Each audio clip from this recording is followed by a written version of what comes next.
everyone. Welcome back to another episode of Chick to Chick. I'm Flora Pastorero. And I am Carrie Perry. And spring is in the air, and that means it's time to start clearing away the clutter. Start going through closets and doing that spring cleaning. Do you like to spring clean? I do love to spring clean. I like to get the windows open. Yeah. And I love to just go through stuff. It's time to get it out, move on. It's like cleansing process. You know what I'm saying? It's like kicking an old boyfriend to the curb. Get out! Beat it! Get out! Get out! I do What's too. that? To the left? To the left? That's Beyonce? Yeah. She was talking about spring cleaning, I think. Was she? Probably. So I am a minimalist. I'm a minimalist, and I think that I was so traumatized as a child.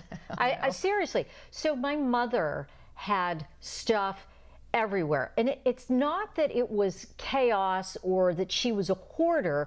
She just had like knickknacks all over everything. Knickknacks, whatever. It was all over the place. Every Thursday, we had to clean. Oh, you had to lift them all up and dust around them. Every Thursday. Oh my God. I had to move the stuff and dust. And I said to myself, when I grow up, I'm not going to have anything in my house, because it drove me crazy that I had to move all of that stuff. So I am a minimalist, and I don't have a lot of stuff to begin with because it makes me crazy. Yeah. I try very hard not to have clutter around, but I have more kids, at least. Yeah, you have an issue. It's called 3 girls. 3 girls. Yeah. Well, now with 2 of them in college, I have less of an issue. So it's not as bad, but I find that I even neglect, I'll get their stuff uncluttered, the main places in the house uncluttered, but then I open up, a cabinet in my bathroom, and I'm like, for crying out loud, I can't get into it. I don't know what's there. So those are the things I always have to go back to. Well, what I like to do, even though I don't have a lot of stuff, twice a year, and I actually mark it on the calendar. Good girl. I like to go through every closet, every drawer, everything, and I say to myself, okay, I haven't used this in the last 6 months. Yeah. I'm not going to use it in the next 6 months. Bye-bye, you're gone, and I get rid of stuff. I do that with clothing. I feel good about it when I get rid of the clothing. It is. It's like you're getting rid of the toxins in your body. Yeah. Like you're cleansing yourself, and you just feel lighter. Yeah, I agree with you. I think it's all good. I like it. Which brings us to our guest today. We're so glad she's here with us, Laura Souders. She owns Healthier Spaces Organizing. She also wrote a book called Organizing Her Life, and we are calling today's podcast Get It Together, Girl. Or guy. Get it together. Get it together. Hey, Laura, how are you? Good. How are you, Flora? Great. We're so glad you're here. Laura, is this a good time of year to try to organize your life and try to organize your house? And what is the significance of doing that in the spring? I think everybody is over the winter and ready for the nice weather to come, but it's kind of at this time of the year, you have the rain, you have the variable temperatures, so you can't really be out in the yard or doing anything much outside for a long period of time. So I think this is one of the best times to get things organized in your home. So my question would be this. You've been inside, a lot of the ugly part of, the winter into early spring, and now it's like a daunting task. What tips do you have that it doesn't seem so difficult to tackle, Well, I think just having gone through winter is a great time to tackle your clothes, your winter clothes. You can look at them now, analyze them objectively. Did you wear some of them? If you didn't wear them the whole season, you probably aren't going to wear them next year. So this is a great time to go through the winter stuff before you start getting into the summer. And before you start bringing out your spring clothes, I have a rule of thumb. And again, I'm nuts. I get it. But if I buy a dress has to go. If I buy a coat has to go. So I don't get to that point where I have 20 coats shoved in the closet and I can't get anything. That's just the way I am. That's the life of a minimalist. Yeah, that wasn't something comes in, something goes out. I go, there's another pretty dress. Oh, look at that coat next to the other one I love so much. If that coat has to be looking at me going, would you please take me out of the closet? You can only wear one coat at a time. How many coats do you need? There are occasions for coats, Flora. Oh, for God's sake. There are occasions for coats. Oh, my. Okay, so we digress because we could just run this down a rabbit hole. But I love that idea because the clothing aspect doesn't sound too difficult. And I gather you can do that with your kids too, because they're right in that space of like, here's your laundry. Instead of putting it away, why don't you see what doesn't really work anymore, right? Right, exactly. And teaching kids how to do that, I do that with my kids seasonally. Now I have my youngest is going in high school, so I don't really have to do it with them as much. But every season, they usually outgrew the clothes that they already had in their drawers from the last season. So we go through them and see, what they not only don't fit into anymore, but what they really don't want to wear because I had two boys. So we passed clothes down and the superhero stuff that one was in, the other one really didn't want to wear. So I gave them the choice of what are you going to wear? What do you like? And kind of help them to do the process themselves too. I like that. Okay, so we're going to start with the winter clothes to just clear that out before you bring the spring stuff up. Okay, Laura, now we've got the rest of the house. Where to begin? Where do you go with that? Help, Laura, help. Yeah. I go with whatever's easiest for you. I think the kitchen and the pantry, those kind of things are kind of easy because there aren't very many sentimental things in the kitchen or the pantry. The same kind of eye you take to analyze your closets and talk about if you really wore it, being honest with yourself if you really wore it or if you'll wear it on another occasion. I think you do that with the stuff in your kitchen. If you have some chopper you've had for 20 years, in your cupboard and it's sitting there thinking I could use it sometime. Instead of thinking of it like that, think, am I going to use it? Do I really want to? If I haven't used it in 20 years, I'm probably not going to use it at all. So kind of going through those things in your pantry, even the food, and saying, okay, we bought this in bulk. We really don't like it because it's been sitting here. Either donate it if it's not past the date or, decide to use it. Okay, so we've started there. Yeah. Now what? Okay, my biggest one is my bathroom closet and under the sink because I used to be the person that had a lot of different products. Working in television, you try different stuff for your face. You've got different hairsprays. You got all these different exfoliators, the nail polish alone could take makeup. Right. So those are I've gotten a lot better, but I know I'm not the only one that has that ridiculous cosmetic store somewhere buried in their bathroom. So now what do we do? What happens there? Yeah, I think with cosmetics and hair supplies, a lot of that will actually go bad. They some of the shelf life they say for cosmetics, it's less than a year. It's a lot of times 6 months. Oh, yikes. So looking at that and saying, if I haven't used this in the last 6 months, what's going to make me want to use it after this? Because it might not actually be good for my skin or good for my face or hair. And I haven't wanted to use it so far. So instead of looking at it as I spent money on this, I should keep it, I should probably use it. If you don't think you're going to, you're also spending money on your storage space. That item is taking up space in a cupboard that you have. So you're not being able to see other things. So you don't gain any money from keeping that item in there forever if you haven't used it, but you can gain storage space to see your other things that you actually want. So kind of thinking in there of how much space this is taking up. And for the things that you do want, it's a different mindset to kind of help you get rid of those things. Laura, I think that what we're seeing a lot of, older couples, so to speak, who are in big houses and now they're downsizing and they have 50 years worth of stuff. Yeah. In their house, all over the place. And I can speak on a personal level with my parents.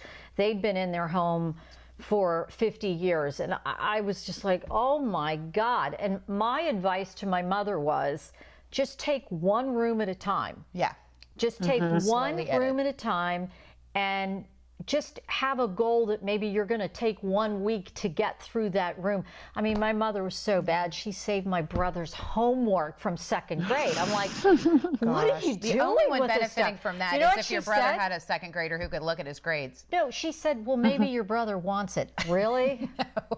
Really? Yeah. Really? Yeah. I mean, is that good advice when you're looking at a couple who wants to downsize and go into a smaller place and they've got 50 years worth of stuff in their house? Is that the best thing to do to try to take one room at a time? Yeah, what I encourage them to do, I work with a lot of people who are downsizing. I encourage them to just get started. They often say that they're sentimental about their things and it's very hard for them to get rid of things. But when they actually start, they don't find it's that bad.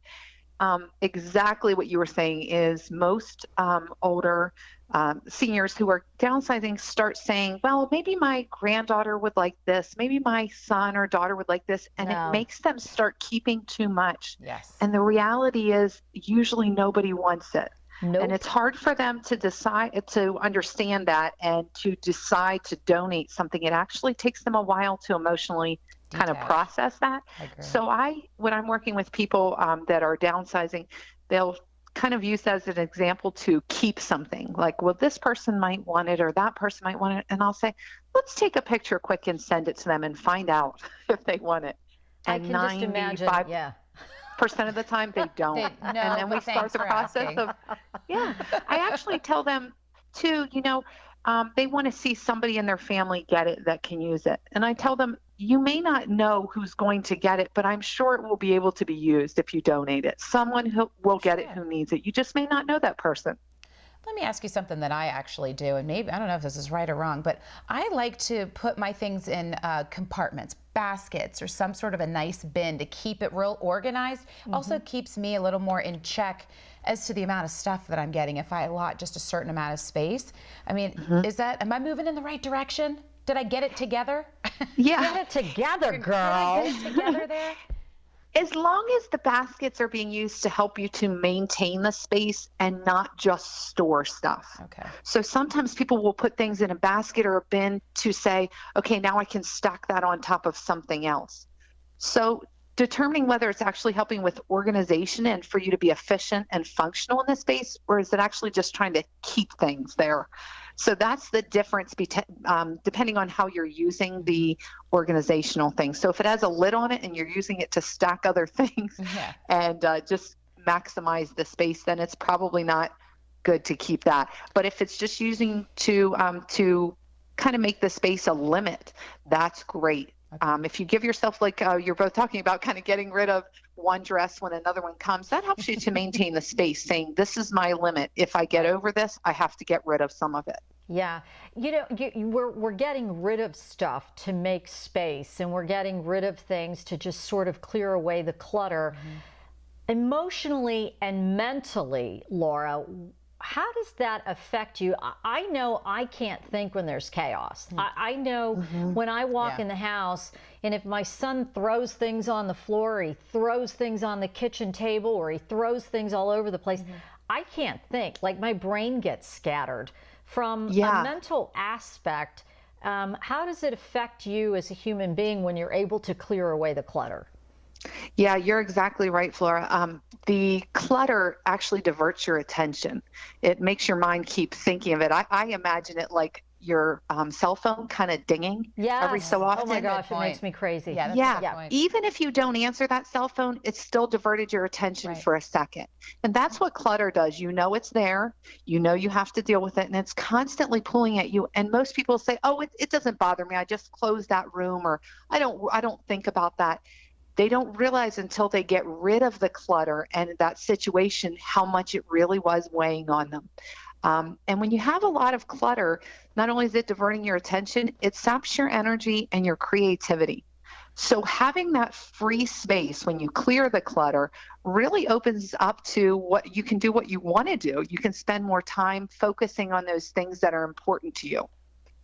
I have a friend who's constantly, I'm cleaning my house. I'm cleaning my house. And I'm like, what are you cleaning? I don't have anything. I don't have that. Because once you get rid of it, there's then you're good to really go. not that much. Yeah. Get it together, girl. That's all I want to say to her. Get it together. Well, it's an energy zapper. I can't, like you just said, I can't focus. And I am not a nice mom and a nice wife when there's stuff everywhere, because now I'm a nag, I'm Remind me not to call you on those days. No, call. Just listen in and kick your feet up, because you don't have anybody, because until Sean comes back home. Oh, yeah. But no, I mean, those are great points. And I think some of us just need a kick start to do it, because it just looks really daunting. So I love her ideas of just like, my mother always says this, you can always eat an elephant one bite at a time. I don't know the last time my mom ordered an elephant, but nonetheless, it's a good point. It is. Because it's a big thing. And It's you a just good take analogy. little bites. Yeah.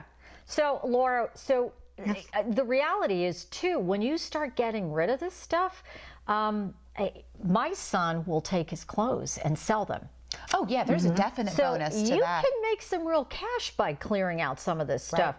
What do you say to clients when you work with them as you're clearing stuff away? Do you create piles for them? How does that work?